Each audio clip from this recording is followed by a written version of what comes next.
Right now, at this exact moment, nearly 8% of your DNA does not belong to you. It never did. It belongs to a virus. A virus so ancient, so patient, so deeply embedded into the blueprint of human life that without it, you wouldn't exist. Not just humans. Every mammal. Every vertebrate. For 500 million years, something has been rewriting the code of life from the inside, and science is only now beginning to understand what it actually wanted.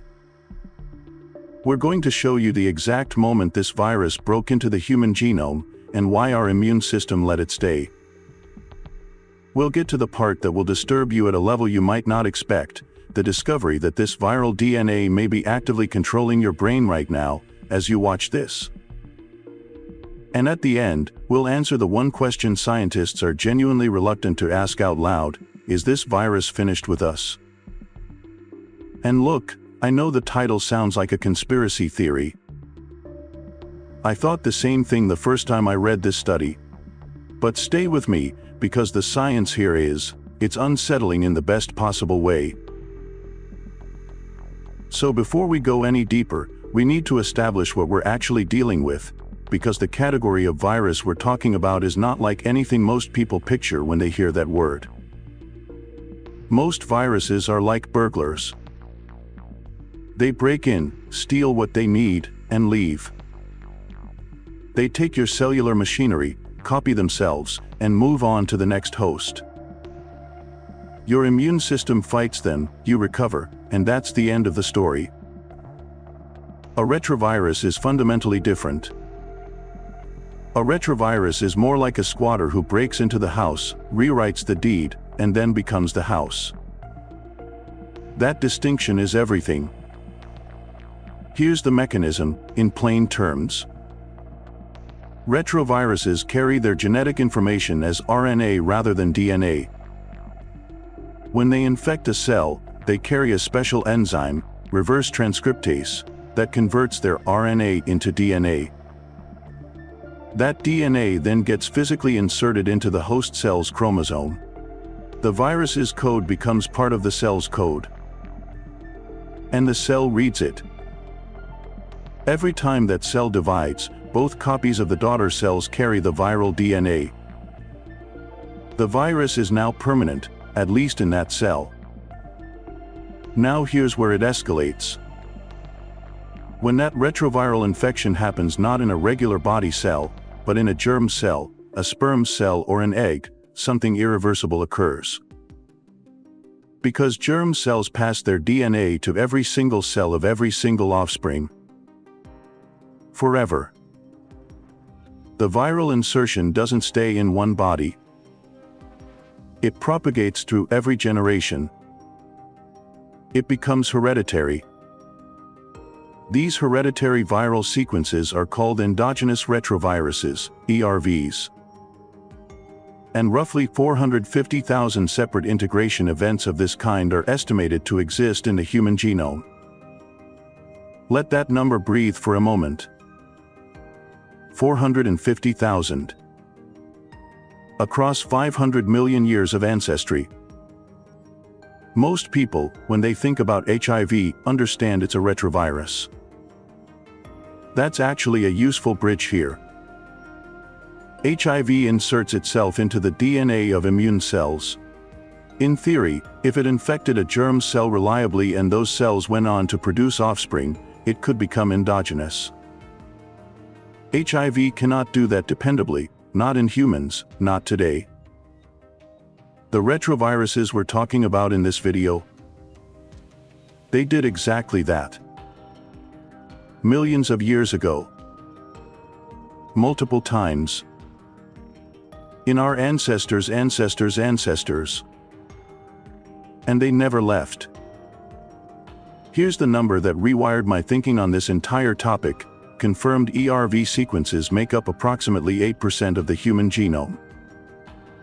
Our protein-coding genes, the DNA we conventionally think of as us, as the blueprint for building a human body, those make up roughly 1.5% of the genome. The virus has more real estate in our DNA than our own genes do. Pause on that. The genome you were told was you contains more ancient viral sequence than it contains the instructions for making human proteins. Now, and I want to acknowledge this directly, you might be thinking, okay, this is clearly a biology video, not the kind of space exploration content you might expect here. And you're right that this is a departure. But here's why this story belongs in this conversation. The question that drives everything on this channel is the same question alive right here. Are we alone in the universe? Are we even, in some meaningful sense, ourselves? The answer to both of those questions starts inside your own genome. So stay with us. Because the real question, the one that changes everything, is not just what these viruses are. It's when they got in, and what they started doing once they were there.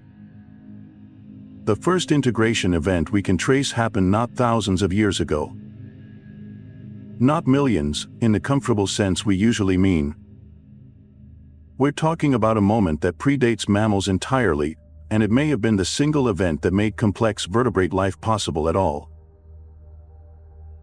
To understand the scale of this invasion, we need to travel back in time, not through centuries or even geological epochs, but through what amounts to nearly the entire history of complex animal life. The earliest confirmed ERV-like sequences in vertebrate genomes trace back to the Cambrian period, roughly 500 million years ago.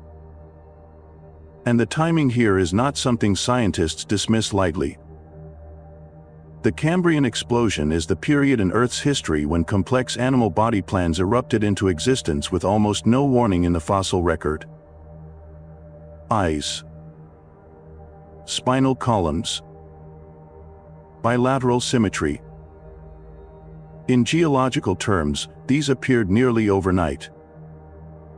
And embedded in the DNA of some of Earth's oldest surviving vertebrates, lamprey, jawless fish that have barely changed in hundreds of millions of years, researchers have found retroviral signatures indicating infection happened before the vertebrate lineage fully diverged. Before fish became fish. Before the line that would eventually lead to us had fully committed to being anything at all. Think of it as three distinct waves, each leaving its own layer in the genomic record. The first wave, around 500 million years ago, laid the foundation, protovertebrate infection at the very dawn of the lineage. The second wave came between 100 and 200 million years ago, during the Mesozoic era, right when mammals were diversifying under the shadow of dinosaurs, carving out ecological niches in the dark and the cold. This wave produced mammalian-specific ERV integrations. The third wave, between roughly 40 million years ago and as recently as 1 million years ago, produced the primate-specific layer, the HERVs, human endogenous retroviruses, the sequences closest to what we consider distinctly us. Some of these integrations are so recent that Neanderthals shared them with us. Some, they didn't. We'll come back to that. The methodology scientists use to read this timeline is worth pausing on, because it's genuinely remarkable. Comparative genomics, comparing the positions of ERV insertions across different species. If the same ERV sits at the same genomic location in both humans and chimpanzees, the integration happened before the human-chimp split, approximately 6 million years ago. If it's present only in humans, it happened after. If it's in humans, chimps, gorillas, and orangutans, it predates the divergence of the great ape lineage. Researchers have essentially constructed an invasion calendar spanning 500 million years, reading the virus's own fingerprints preserved in living genomes. And the density of this ancient material in certain chromosomal regions is staggering. In some stretches of human chromosomes, ERV-derived sequences cluster so thickly they constitute entire structural regions. There are areas of chromosome 8 where ERV sequences account for more than 30% of the local sequence. In those stretches of DNA, we are more virus than vertebrate.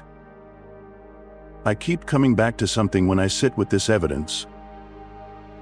We spend billions of dollars sending probes to Mars and the outer solar system searching for signs of ancient life, and the whole time, we've been carrying a 500 million year fossil record inside every single cell of our body. You are a living archive. Every time your cells divide, they're copying not just your human heritage but the compressed genetic history of every viral encounter your ancestors survived. You are a living museum of the most intimate battles life has ever fought. But being embedded in the genome is one thing. What this viral DNA started doing once it was there, that's a different conversation entirely. In the year 2000, a research team at Harvard made a discovery so genuinely strange that it was initially difficult to get published. What they found reshaped our understanding of mammalian reproduction so completely that, 2 decades later, the implications are still being worked out. The human placenta is an extraordinarily complex organ. The critical outer layer, the syncytiotrophoblast, is unlike almost any other tissue in the body. It's a multinucleated layer, meaning multiple cells fuse their membranes together to form a single continuous sheet. This fusion is essential. It's what allows nutrients, oxygen, and waste products to exchange between the mother's blood and the developing fetus without triggering a full immune rejection cascade. The fetus is, immunologically speaking, half foreign. The mother's immune system should attack it. The syncytiotrophoblast is part of why it doesn't. The Harvard team discovered that the gene responsible for building this layer, the gene driving the cell fusion that makes the syncytiotrophoblast possible, was derived directly from an ERV envelope protein. The same molecular tool the virus originally evolved to fuse its membrane with a host cell membrane, enabling infection, had been repurposed by mammalian evolution to build the organ that sustains fetal life. They named the protein syncytin 1 and syncytin 2. The mechanism has a certain horrible elegance. Retroviral envelope proteins are, by design, extraordinarily effective at fusing lipid membranes. That's precisely what makes retroviruses dangerous. The placenta needs exactly this capability. Evolution, or perhaps more accurately, the grinding pressure of natural selection over tens of millions of years, identified the best available tool for the job and co-opted it. The virus had built the key. Mammals learned to use it to build a door. Then the second piece arrived, and it made the story stranger still. Researchers discovered that different mammalian lineages, humans, mice, rabbits, certain marsupials, had each independently captured different ERVs to build their own versions of syncytins. Different viruses, different integration events, different lineages, the same functional result. This is convergent evolution at the molecular level, and it implies something remarkable. The viral tool was so well suited to the biological problem that multiple mammalian lineages, independently, found and domesticated it. As if the need was waiting for the solution to arrive. There's also an immunosuppressive dimension to this story that I want you to hold on to. Syncytin proteins carry an immunosuppressive domain, a molecular region that actively suppresses local immune responses. This isn't incidental. It's essential. The developing fetus needs protection from the mother's immune surveillance, and ERV-derived sequences at the placental interface are actively providing that protection. The virus essentially built a biological shield for the very life it helped create.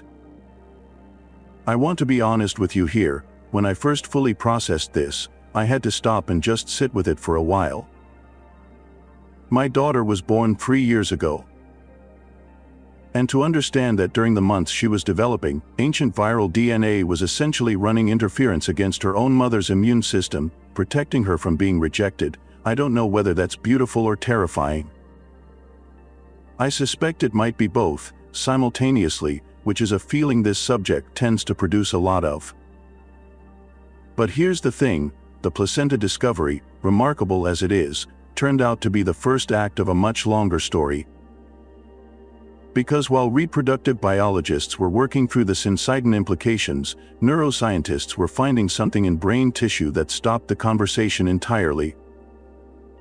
Viral sequences aren't just present in neural tissue. They are actively expressed there. And one specific ancient viral gene, one that's been inside the mammalian brain for around 350 million years, appears to be the reason you can form long-term memories at all. In 2018, two independent research teams published simultaneously in the journal Cell, one at UT Southwestern Medical Center, one at the University of Edinburgh. The simultaneous, coordinated release was itself a signal about how significant the editors considered the finding. They had discovered something about a protein called ARC.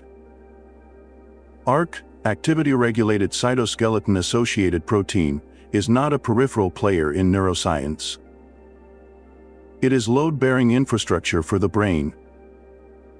Without functional ARC, long-term memory consolidation fails catastrophically. Mice engineered without ARC cannot form spatial memories.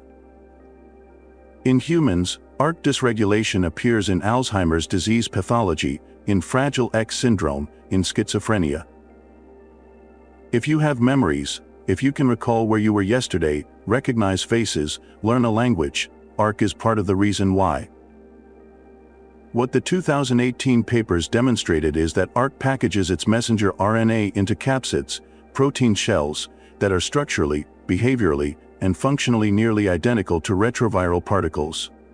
And then it releases these capsids from one neuron to be taken up by neighboring neurons, transferring RNA between cells. This is precisely what retroviruses do.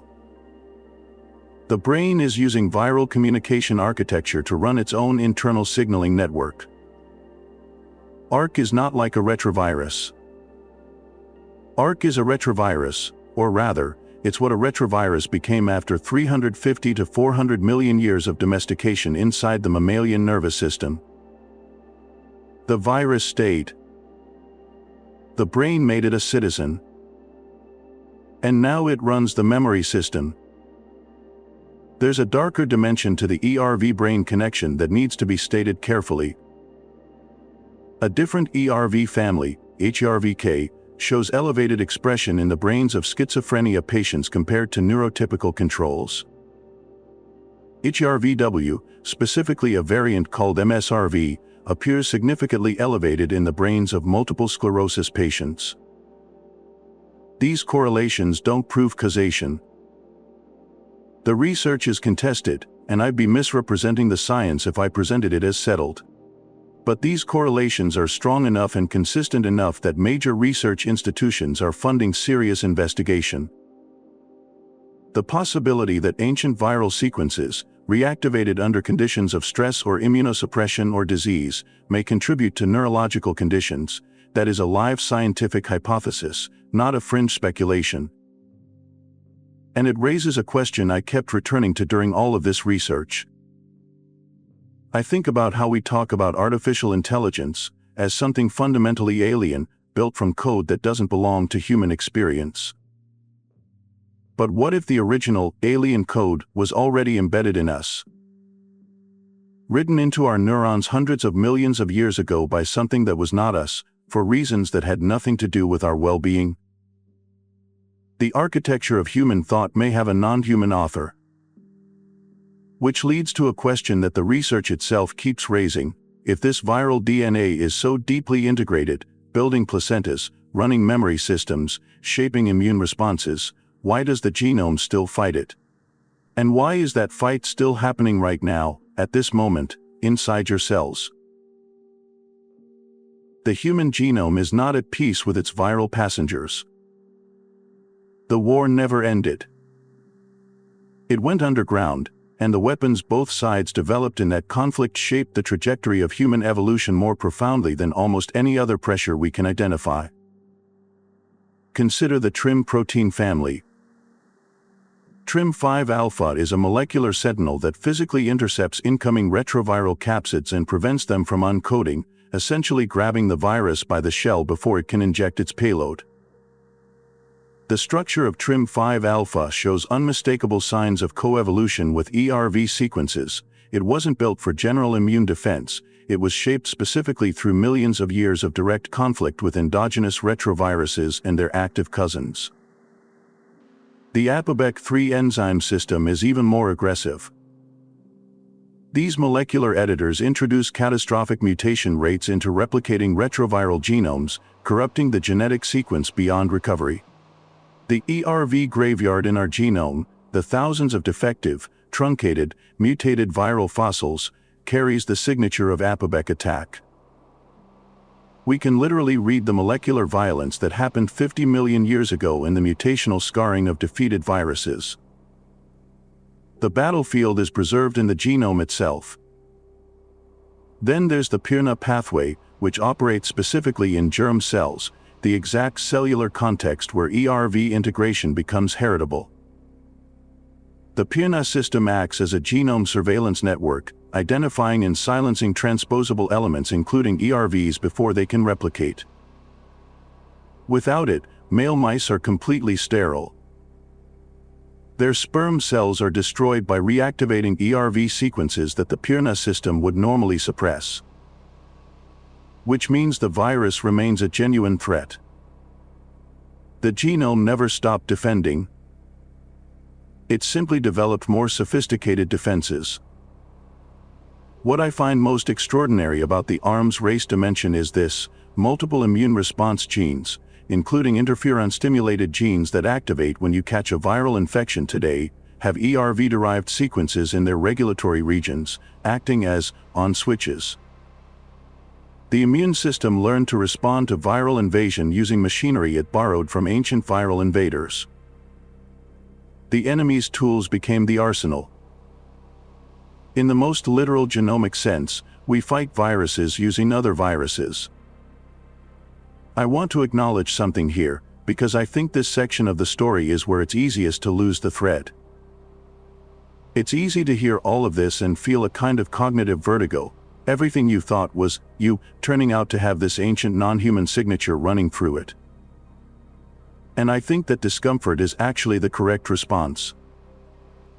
It means the information is landing at the right depth. What this arms race also reveals is something about the nature of evolutionary pressure itself. The 500 million year conflict between the genome and its viral passengers didn't just produce better defenses. It produced innovations. The immune system, the memory system, the reproductive system, all carry architectural elements forged in this conflict. This is the antagonist becoming the architect. And nowhere is that dynamic more stark than in the most speculative, most emotionally charged section of this story, where the viral divide may have drawn a line between a species that survived and one that vanished. The ancient DNA revolution, driven primarily by work out of the Max Planck Institute for Evolutionary Anthropology over the past 2 decades, gave us something extraordinary: the ability to sequence the genomes of our closest evolutionary relatives. Neanderthals, Denisovans, archaic human populations that are gone. And when researchers began comparing those ancient genomes with modern human genomes at the level of ERV content and expression, what they found raised questions that nobody is entirely comfortable sitting with. Analysis of Neanderthal genomic reconstructions reveals differences in ERV content and regulatory architecture compared to anatomically modern humans. Some herbs that appear in modern human genomes are absent or differently positioned in Neanderthal sequences. These aren't trivial discrepancies. Some of them affect immune gene regulation in ways that could have had significant consequences for how each population responded to viral pathogens. The interbreeding complication adds another layer of difficulty. Modern humans with non-African ancestry carry between 1% and 4% Neanderthal DNA, the product of interbreeding events that occurred roughly 50,000 to 60,000 years ago. Some of that Neanderthal-derived sequence appears to have been retained precisely because it conferred immune advantages in new environments. But here's the unsettling flip side: interbreeding also represented a retroviral exchange event. two populations carrying different ERV landscapes suddenly exposing each other to viral sequences the other's genome had never learned to suppress. There's a 2016 study, subsequently expanded and refined, suggesting that HERVK, one of the most recently integrated and most structurally intact ERV families in humans, may have been actively replicating as recently as 250,000 to 800,000 years ago. That window potentially overlaps with the period of Neanderthal-modern human divergence and coexistence. If HERVK was virulent during that period, differential susceptibility between populations, different capacities to suppress or neutralize it, could have been a genuine evolutionary pressure, not just background noise. The broader hypothesis about ERV differences in cognitive architecture is the most speculative piece of this section, and I want to name that clearly. Some researchers have proposed that differences in ERV regulatory landscapes between hominin populations may have contributed to differences in neural development. Not as a simple causal claim, not virus made us smarter, but as a more subtle argument. The coevolutionary negotiation between ERV sequences and the genome may have produced different neurological architectures in different populations, contributing to behavioral and cognitive differences that influence survival odds. This is a hypothesis, not a conclusion. But it's a hypothesis serious researchers are taking seriously. The modern consensus on Neanderthal extinction attributes it to a combination of factors: climate pressure, competition with modern humans, low population density, and probable disease transmission. The viral angle fits naturally into the disease transmission pathway. Modern humans migrating into Europe and Western Asia may have carried active retroviruses or ERV-activated pathogens to which Neanderthal immune systems, shaped by a different ERV history, had no effective defense. We may have carried something they couldn't survive, and had no way of knowing it. There's a burial site in the Zagros Mountains of northern Iraq called Shanidar, where Neanderthal remains were found in what appears to be an intentional burial context. Some analyses have suggested the presence of flower pollen, though this interpretation remains debated. Whatever the specific evidence, it's clear Neanderthals cared for their dead, cared for their injured, grieved. They were not simply anatomically different hominids.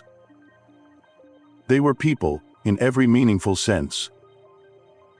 And somewhere in the sequence of events that separated their lineage from ours, ancient viral DNA may have helped draw the line between extinction and survival. There's a weight to that I haven't been able to fully put down since I started researching this. But here's the thing, the most recent chapter of this story is the one that makes all of this history feel urgently present. Because the question isn't just what these viruses did to us across geological time. The question is what they're doing right now. The comfortable assumption, when people first encounter this material, is that ERVs are fossils. Ancient, inert, effectively dead, genomic relics that evolution has safely neutralized. That assumption is wrong.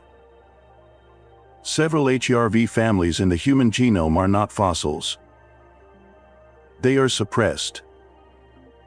And there is a difference. HERVK, HML2, is the most recently integrated and most structurally complete ERV family in the human genome. Unlike the majority of ERV sequences, which have accumulated enough mutations over millions of years to render them non-functional, several HERVK proviruses retain near-complete open reading frames, intact coding sequences that could, in principle, produce functional viral proteins. In 2006, researchers at the Howard Hughes Medical Institute reconstructed a functional Phoenix HERVK virus by assembling a consensus sequence from multiple genomic copies and expressing it in human cells. It replicated. The human genome contains, frozen in place by epigenetic suppression, a viable retrovirus. It simply needs the right activation signal. The contexts in which HERVK is currently active are telling. In melanoma cells, in breast cancer, in bladder cancer, in testicular cancer, HERVK expression is significantly elevated compared to healthy tissue. Whether this represents a cause of malignant transformation or a consequence of the disrupted epigenetic landscape that malignancy creates is a question active research hasn't fully resolved. But the correlation is robust enough that multiple pharmaceutical companies are now developing antibodies that specifically target HERVK proteins as cancer immunotherapy candidates. The ancient passenger has become a potential drug target. The ALS connection is one of the most concerning findings in this entire field. HERVK expression is elevated in the motor cortex of ALS patients, Lou Gehrig's disease, a devastating progressive neurodegenerative condition. The HERVK REC protein appears to directly damage motor neurons in laboratory models. This is one of the strongest cases for ERV pathogenicity in living humans, an ancient viral sequence, dormant for potentially millions of years, apparently contributing to a modern disease that destroys the ability to move, speak, and breathe. The HIV interaction adds a dimension that's almost architecturally sinister. HIV infection in human cells actively upregulates dormant HERVK sequences. The two retroviruses interact, HERVK proteins may facilitate HIV replication, and HIV may be awakening ancient viral passengers that had been silenced for geological spans of time. Two retroviruses, separated by millions of years of evolutionary history, apparently cooperating in ways that make HIV disease worse in ways researchers are still mapping out. I want to be careful here, because this is exactly the kind of material that can tip from genuinely compelling science into something that sounds more alarming than the evidence warrants. So let me be direct, I'm not saying ERVs are definitely causing disease in everyone. The science is genuinely contested in places, and the difference between correlation and causation matters enormously in medical research. What I'm saying is that the correlations are consistent and strong enough that the NIH, the Wellcome Trust, and major academic institutions are funding serious, rigorous investigation of these questions. That's the honest position. What's also genuine is the evidence for ongoing domestication, ERV-derived sequences currently showing signs of acquiring new regulatory function. Evolution doesn't operate only across geological spans. We may be witnessing, in real time, the early stages of another co-option event. The virus, having waited 500 million years, may be writing its next chapter right now. In your genome. In mine. The biotechnology frontier is where all of this ancient history becomes immediately, practically consequential, where a 500 million year story collides with questions that have civilization-scale implications for the next 50 years. CRISPR-Cas9, the gene editing technology that won the Nobel Prize in Chemistry in 2020, is itself derived from a bacterial immune system that evolved to combat viral infection. Bacteria store short sequences of viral DNA as a kind of molecular, wanted list, allowing them to recognize and destroy viral sequences on subsequent encounters. The most transformative gene editing tool in human history is, at its core, an antiviral defense mechanism. We are now using a virus fighting system to edit the viral sequences inside our own genome. The recursion here is dizzying. Multiple research teams are currently using CRISPR to specifically target and silence HERVK sequences in cancer cell models, in ALS research contexts, and in HIV-infected cells. Early results are promising. But the challenge is considerable. There are approximately 1,000 copies of HERVK sequences distributed across the human genome. The targeting problem alone is technically demanding.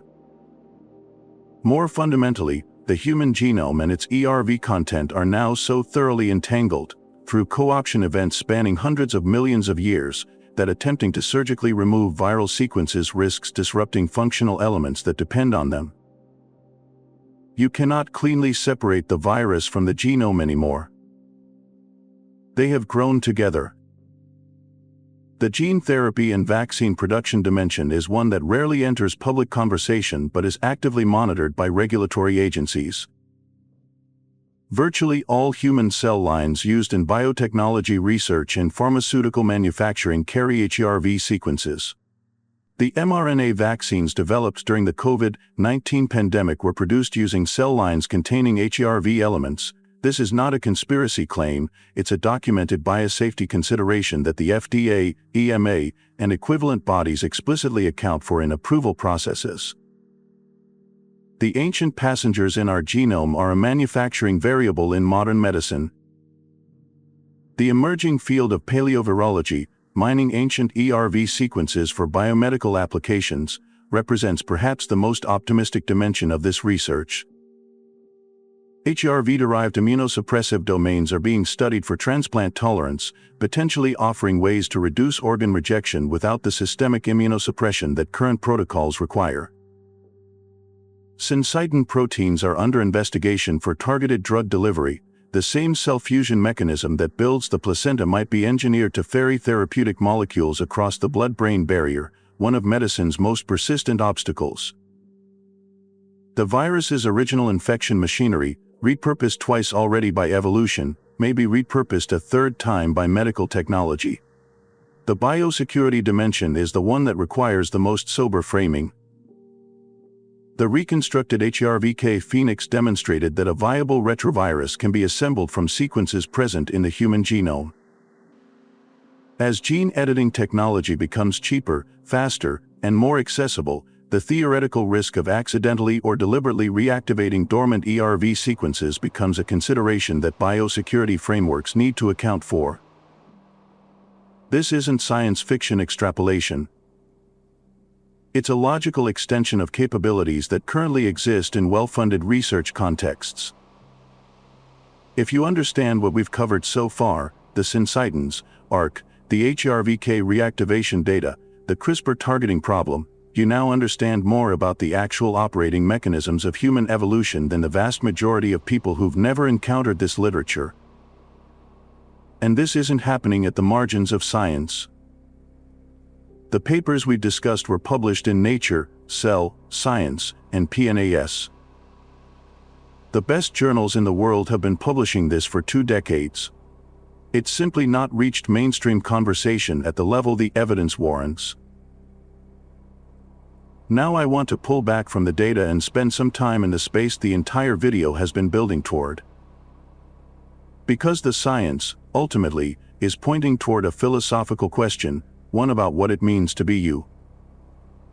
If 8% of your genome was written by retroviruses, if the organ that sustained you in the womb was built from viral proteins, if the mechanism by which your neurons communicate to form memories is a domesticated retrovirus, if your immune system fights infection using switches derived from ancient viral sequences, then the definition of human DNA becomes philosophically unstable. Not in a nihilistic sense. In an expansive one. We are not a pure lineage. We are a collaboration between primate evolution and viral integration, between genomic immune systems and ancient passengers, between the organism that was trying to survive and the invaders that were trying to persist. That self, encoded in our DNA, is not a solo composition. It's a palimpsest, layer upon layer of authorship, written and overwritten across 500 million years. There's a parallel that Francis Crick, co-discoverer of the double helix structure of DNA, once explored in a different context. He proposed the idea of directed panspermia, the hypothesis that life on Earth was seeded by intelligent extraterrestrial agents. Most scientists regard this as unnecessary speculation. But the ERV story presents a version of a structurally similar idea that requires no external intelligence and no interplanetary travel. Something entered the genome. It shaped light's trajectory across 500 million years. It persists today. Not from outside Earth, but from within, invisible, running silently in the background since before our lineage had eyes. The agency question is worth sitting with carefully. Viruses don't have intent. They don't want anything in the sense we mean when we use that word. The retroviruses that integrated into vertebrate germ cells were not trying to build better mammals. They were doing what retroviruses do, replicating, integrating, persisting. We benefited. They persisted. The co-option of viral sequences for placental, neural, and immune function is the most profound example in the history of biology of unintended consequences. A pandemic that became an architect. And given that all vertebrates carry ERVs, given that convergence in site and capture happened independently across multiple mammalian lineages, given that arc-like retroviral structures appear in Drosophila, fruit flies, this is not a human story. This is a life story. Wherever there are genomes and retroviruses, this negotiation unfolds. If life exists elsewhere in the universe, and the probability arguments increasingly suggest it does, somewhere, and if retroviruses or their functional analogues exist in those biospheres, then other forms of life may be having the same conversation in their own DNA. Evolution by viral integration may be a universal feature of complex life, not a quirk of terrestrial biology. I'll be honest, I started researching this video because I thought it would be a fascinating science story. It ended up being something that shifted how I think about myself in ways I didn't anticipate. Not in a disturbing direction, ultimately, in a humbling one. The idea that my capacity to think, to remember, to have children, to exist as a continuous identity across time, is built on viral architecture that predates the existence of anything recognizably human by hundreds of millions of years. I find that more wondrous than frightening. Though I understand completely if the balance falls differently for you. So where does this leave us? What does the science suggest is coming next, for us, and for the virus that has been our longest passenger? The practical implications of this knowledge are more concrete than they might seem from inside a documentary. When you read about HERV involvement in autoimmune conditions, lupus, multiple sclerosis, rheumatoid arthritis all have documented ERV expression correlations, you now have a framework for engaging with that research meaningfully, not as a passive consumer of medical news but as someone who understands the underlying mechanism being investigated. The future of medicine will involve ERV sequences in ways that will become increasingly visible over the next decade. HERVK as a cancer biomarker is already in early clinical trials. The paleovirology applications in transplant medicine and neurological drug delivery are in active development. And as CRISPR technology matures and becomes more widely accessible, the regulatory conversations about ERV reactivation risks will need informed public engagement. Understanding this history isn't just intellectually rewarding, it's preparation for conversations that are coming. There are 3 specific research developments worth tracking. First, the ongoing expansion of HERV functional annotation, the systematic cataloging of which ERV-derived sequences are actually doing something in living human cells, versus which are truly inert. This is the foundational map that everything else depends on.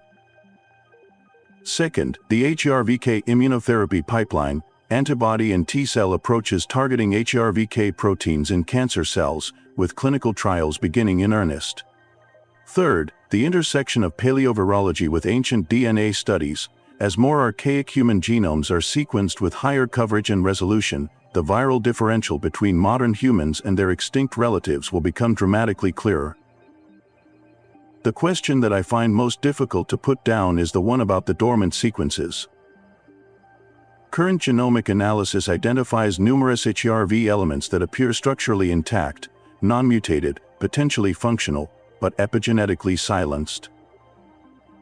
Not dead. Suppressed. The silencing mechanisms are known: DNA methylation, histone modification, Pirna surveillance. What can override them? Radiation exposure, severe immunosuppression, viral co-infection, and intriguingly, conditions associated with normal aging and cellular senescence. As the immune surveillance system weakens with age, ERV suppression appears to decrease. In elderly patients and in aged animal models, ERV expression increases measurably. What happens over evolutionary time to a population that lives longer than its ancestral baseline? What pressure does extended lifespan place on suppression mechanisms that evolved for shorter-lived ancestors? The dormant sequences are not waiting passively. They're under continuous active restraint. And the restraint has a cost. But here's the closing thought I want to leave you with, because I think it's the most important frame for everything we've covered. In 500 million years of this story, every catastrophic viral invasion produced one of two outcomes: extinction or new capability. The integrations that could have been lethal became the placenta. The infection that colonized primate germ cells became the memory system. The viral immune evasion machinery became the bridge between a mother's body and her child. Each time the genome was invaded, life found a way to convert the invader into infrastructure. Not through intelligence. Not through design. Through the grinding, impersonal, creative pressure of time and selection. This is not a story about parasitism. At the deepest level, it is a story about integration. About how life, given sufficient time, turns its most threatening adversaries into its most essential tools. At the start of this video, I told you that 8% of your DNA doesn't belong to you. I want to revise that slightly, now that we've traveled through all of this together. A better way to say it might be this: 8% of your DNA arrived by a different path. And somewhere across those 500 million years of negotiation, it became exactly as much you as anything else in your genome. The line between where you end and the virus begins may not have a clean answer. And after sitting with this for as long as I have, I think that's okay. In this documentary, we traced the most intimate invasion in the history of life on Earth, a virus that entered the vertebrate genome 500 million years ago and never left. We watched it build the placenta, wire the brain, forge the immune system, influence the fate of our closest evolutionary relatives, and persist, active, contested, still unfolding, inside every cell you have right now. This isn't a story that's over. It's a story you are living inside of, at this exact moment. If this sent shockwaves through the way you think about yourself, and after everything we just covered, how could it not? Drop a comment below with just one word, the emotion this left you with. All. Disturbed. Humbled. I want to know where this landed for you, because this topic landed differently for me than almost anything I've researched for this channel. And if you think someone you know should sit with this, share it with them.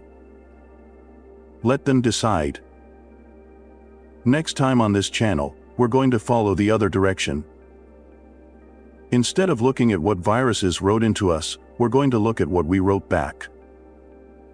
Because it turns out, humans aren't just passive hosts in this evolutionary negotiation.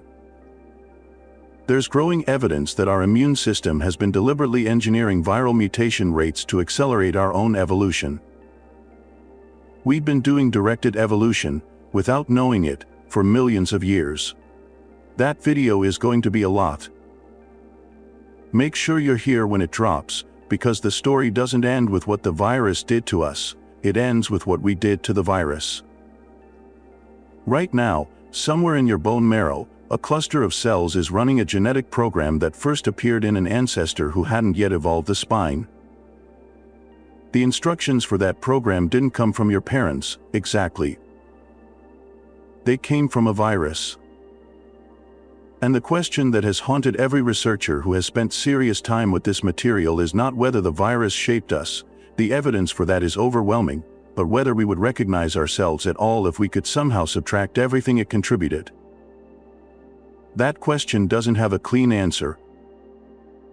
But the pieces of the answer that science has assembled, across fields that didn't used to talk to each other, are extraordinary enough that I think they deserve their own chapter in this story. We haven't yet talked about what happened to the relatives we lost along the way. And that omission matters, because the viral history of human evolution isn't just the story of what we gained. It's also the story of how viral divergence may have contributed to which lineages survived and which didn't. Neanderthals and Denisovans, our closest evolutionary cousins, sharing a common ancestor with modern humans somewhere between 500,000 and 700,000 years ago, carried their own ERV landscapes. Their genomes were sequenced with enough coverage, from the work coming out of the Max Planck Institute for Evolutionary Anthropology, to allow meaningful comparison.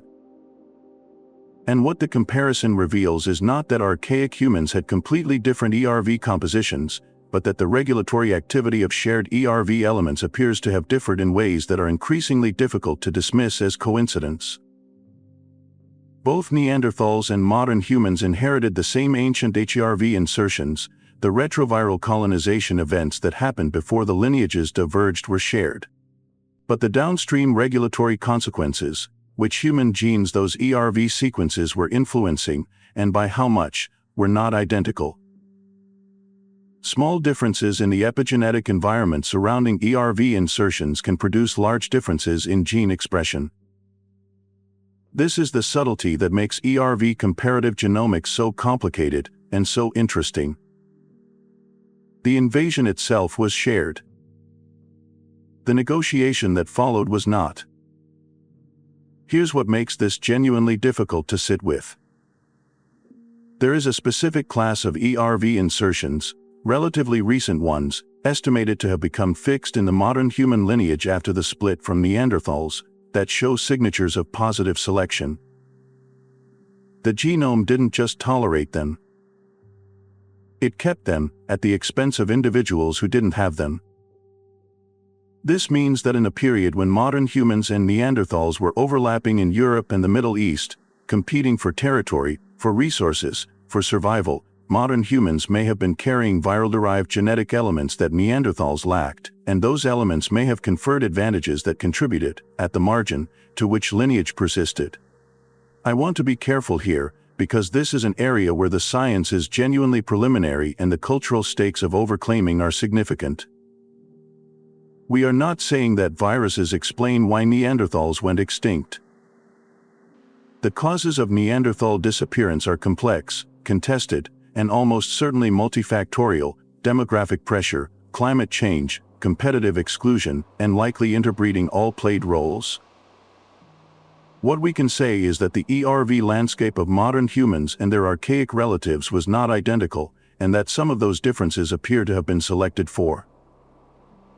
What exactly those differences did in living bodies, what cognitive, immunological, or developmental advantages they might have conferred, is a question the field is actively working to answer. The Denisovan data adds another layer. Denisovans, known primarily from a finger bone and a few teeth from the Altai region, show a distinct pattern of introgression into modern human populations. Their genetic signature is most prominent in people of Melanesian and Aboriginal Australian ancestry, where Denisovan-derived sequences make up a few percent of the genome. Some of those introgressed sequences have been shown to be adaptive, the most famous example being the EPAS1 variant associated with high-altitude adaptation in Tibetan populations, which appears to have entered modern humans via Denisovan gene flow. But less attention has been paid to whether any ERV regulatory elements came along for the ride during interbreeding events, and whether the admixed populations carry a distinct viral regulatory heritage as a result. This is a very new question, and the data to answer it is only beginning to accumulate. What I find most striking about the archaic human angle is what it implies about the relationship between viral integration and speciation. If ERV regulatory differences contributed to fitness differences between lineages, even small ones, then viral history becomes part of the story of how species diverge and how some survive while others don't. The virus that integrated into a primate genome millions of years ago didn't just shape one lineage. It sent ripples through the entire branching tree of human relatives, influencing which branches flourished and which eventually ended. The invasion was ancient. The consequences are still being sorted out. Now we get to the part that I think will reshape how you understand medicine, biotechnology, and the future of human biology. Because we've established what the virus has done over 500 million years. What changes the picture entirely is what we are now, deliberately, doing back to it. The biotechnology frontier around ERVs is not speculative. It is active, funded, and accelerating. And it operates in two directions simultaneously, using ERV sequences as tools and targeting ERV sequences as threats. Start with the therapeutic angle, because this one is the most immediately concrete. HRVK, the youngest and most intact family of human endogenous retroviruses, with insertions dating to roughly 3 to 4 million years ago, produces functional proteins in several cancer cell types. Germ cell tumors, melanoma, certain lung cancers, and breast cancers all show elevated HRVK expression compared to surrounding normal tissue. The reason this matters therapeutically is that HRVK proteins on the surface of cancer cells act as flags, markers that distinguish malignant cells from healthy ones. The immune system doesn't normally target these proteins because it's trained not to attack self-tissue, and HRVK expression in normal adult tissue is suppressed. But in the cancer microenvironment, where epigenetic suppression breaks down, HRVK becomes visible in a way it isn't elsewhere. This creates a targeting opportunity.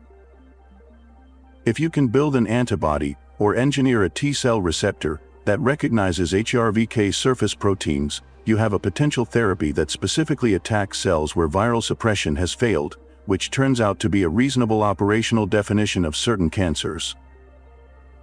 Early clinical work on this approach has been cautious, because the specificity requirements are stringent and the off-target risks of any immune-based cancer therapy are real. But the conceptual elegance is hard to argue with, using the viral sequences the cancer cell failed to silence as the molecular address for a targeted strike. The gene therapy angle is different and arguably more transformative. The delivery problem in gene therapy, getting a therapeutic DNA sequence into the right cells and integrating it stably, is one that retroviruses evolved to solve over hundreds of millions of years. Viral-derived vectors, many of them derived from retroviral machinery, are already the backbone of some of the most successful gene therapies in clinical use. The gene therapy for beta thalassemia, approved in several jurisdictions, uses a lentiviral vector derived from HIV, itself a retrovirus, to deliver functional copies of the hemoglobin gene into patient stem cells. The irony that we are using a retrovirus to fix conditions caused in part by the legacy of ancient retroviral disruptions is not lost on the researchers doing this work. CRISPR adds another dimension. The ability to make precise edits at specific genomic coordinates means that ERV sequences, which are now fully mapped in the human reference genome, are targetable in ways they weren't before. This cuts in multiple directions. On one side, you can use CRISPR to silence ERV elements that may be contributing to autoimmune pathology, the approach being explored in conditions where aberrant HRV activation appears to drive inflammatory damage. On the other side, you could theoretically use CRISPR to modify ERV-derived regulatory elements that influence the expression of neighboring genes, effectively tuning gene networks by editing the viral infrastructure that controls them. This is extraordinarily powerful and raises regulatory and ethical questions that the field is actively debating. The most dramatic application on the horizon involves porcine endogenous retroviruses. Pig organs are anatomically well-matched to human organs, and xenotransplantation, the transplant of animal organs into human recipients, has been a goal of medicine for decades. The primary barrier has always been rejection, but a secondary concern is the porcine ERV load. Pig genomes contain functional PRV sequences, porcine endogenous retroviruses, that can infect human cells in culture.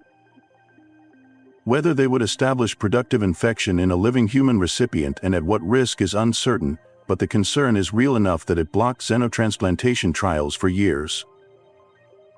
The solution that has emerged, and that has been demonstrated in proof-of-concept experiments, is CRISPR-based inactivation of all functional PRV sequences in a donor pig genome, creating animals whose ERV load is neutralized before any organ is transplanted. The first successful implantation of a gene-edited pig kidney into a human patient was reported in 2023, and while the outcomes in that initial case were complicated by other factors, the PRV inactivation component of the approach appears to have performed as intended. We are editing viral sequences out of donor genomes to make interspecies organ transplantation safer. This is happening now, not in the future. I'll admit that when I first went deep into this material, I expected the biotechnology chapter to feel like science fiction that hadn't arrived yet. It doesn't. It feels like a field that has been working quietly and carefully and is now at the threshold of becoming visibly transformative in clinical medicine. The 500 million years of viral negotiation embedded in every cell has handed researchers a toolkit, delivery mechanisms, regulatory switches, immunological targets, that they are learning to use. We didn't design these tools. We inherited them. And we are now, deliberately and with growing precision, putting them back to work. Here is the question I want to spend the final chapter on, because it's the one that outlasts all the biology.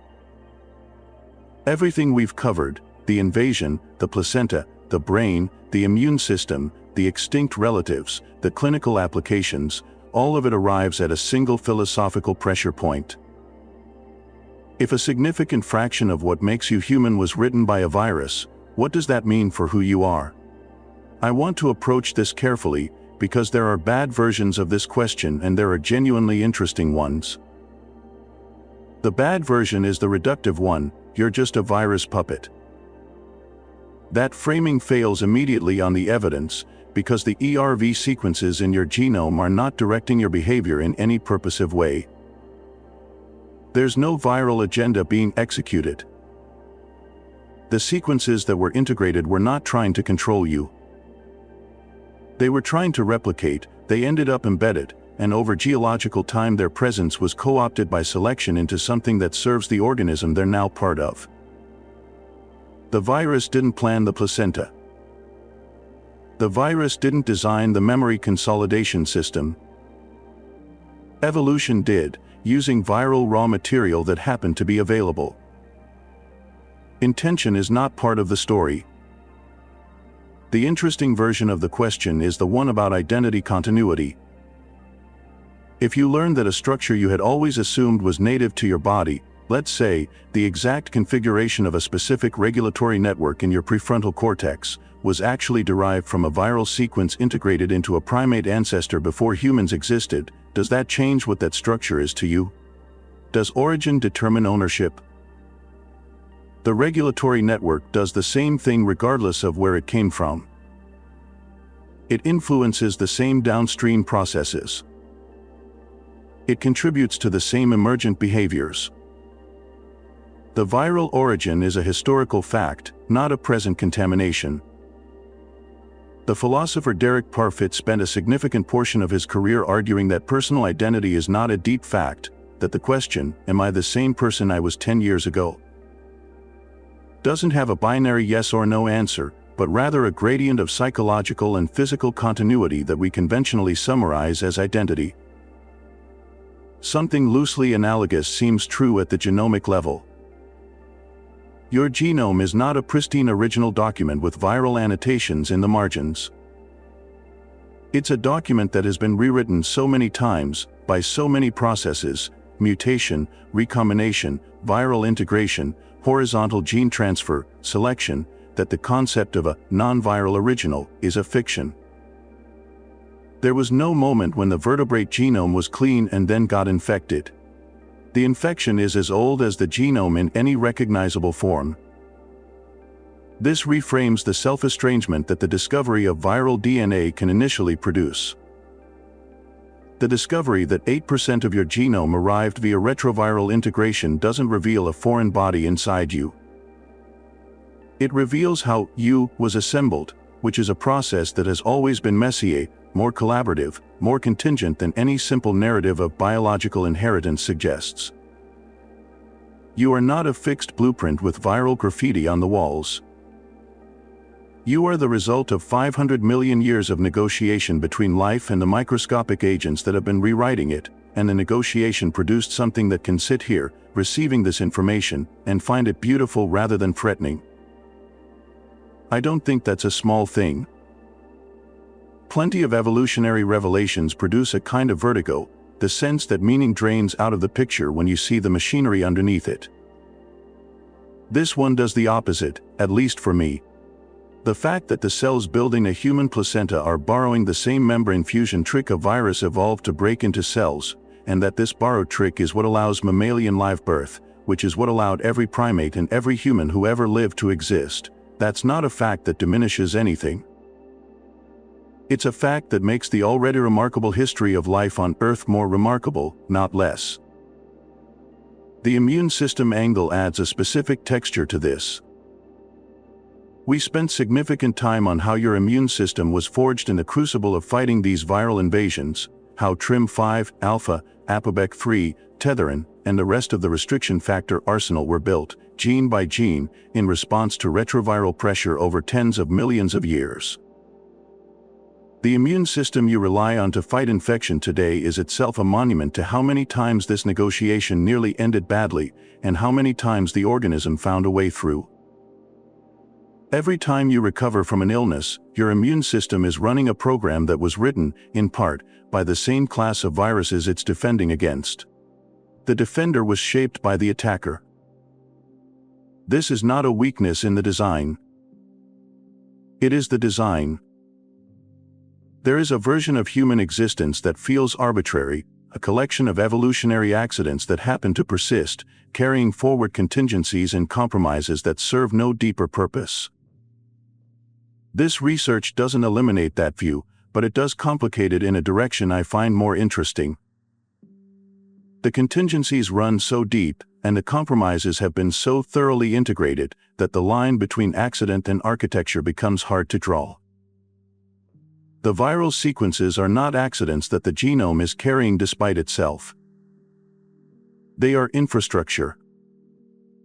They are load-bearing walls. Remove them, if you could, which you can't, and the building doesn't stand. If you want a single sentence to carry out of this video, I'd offer this one: the virus that invaded your ancestors' genome did not make you less human. It made being human possible, in the exact form it has taken, at every stage across 500 million years. And if you find that unsettling, if somewhere underneath the intellectual engagement there's a residual discomfort with the idea that something so alien is so fundamentally you, then you're sitting exactly where the science wants you to sit.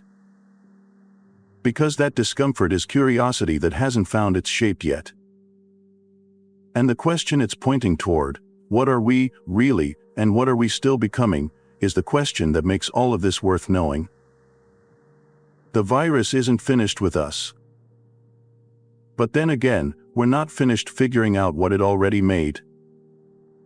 And if that question is still sitting with you, if you're turning it over right now, wondering how much of your next thought, your next instinct, your next inexplicable feeling of recognition is running on code that arrived from somewhere older and stranger than any ancestor you could name, then you already understand why the scientists working on this material tend to describe it not as a solved problem but as a doorway. A doorway that keeps opening onto larger rooms. So go find the next room. We'll be right there with you when you do. And if you want to know which room is opening next, the answer is already in a sequencing lab somewhere, in a dataset being processed by a machine learning model trained on ancient genomic fragments, in a CRISPR experiment running overnight in a university basement where someone who hasn't slept in 30 hours is watching a readout that might, just might, tell us something about which of these ancient viral sequences is still quietly active in the modern human brain. That experiment is happening right now. Not metaphorically. Literally tonight, in multiple places simultaneously, people are asking the genome what the virus left behind, and the genome is starting to answer in a language we're only beginning to learn to read. If that doesn't make you want to follow this story wherever it goes next, I genuinely don't know what will. And maybe that's the most honest CTA this channel has ever offered, not subscribe for more space content, but this: the next time you feel a thought form before you understand where it came from, before the words arrive and you claim it as yours, consider the possibility that 500 million years of viral negotiation had a seat at the table.